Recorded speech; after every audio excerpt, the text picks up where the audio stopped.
रही है। साथियों, 11 मई को पोखरण से जो आत्मविश्वास प्रारंभ हुआ था, आज लखनऊ में वह और मजबूत हो रहा है।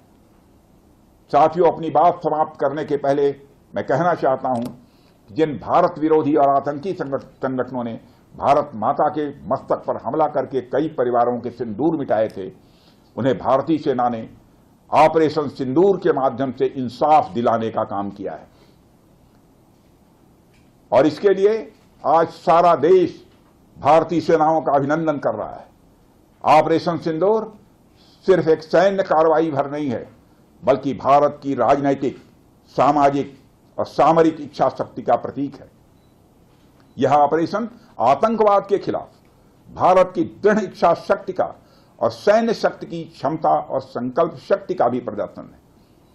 हमने दिखाया है, भारत आतंकवाद के खिलाफ जब भी कोई कार्रवाई करेगा तो आतंकवादियों और उनके आकाओं के लिए सरहद पार की जमीन भी सुरक्षित नहीं रहेगी।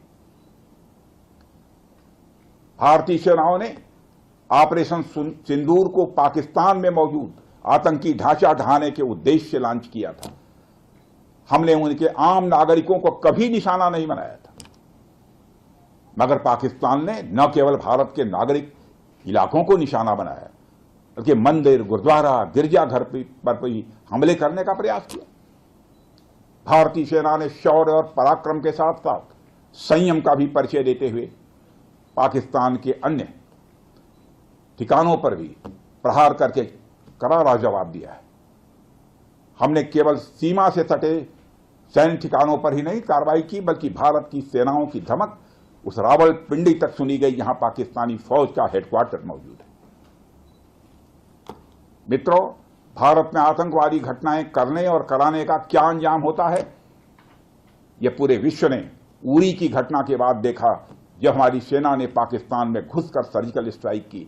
पुलवामा के बाद देखा, जब बालाकोट पर एयर स्ट्राइक की गई, और अब पहलगाम की घटना के बाद दुनिया देख रही है कि जब भारत ने पाकिस्तान के भीतर घुसकर मल्टीपल स्ट्राइक्स की हैं।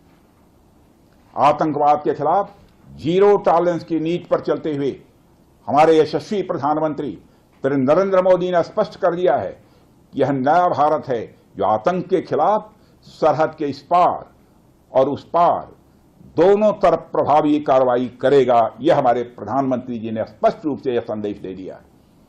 मैं एक बार फिर से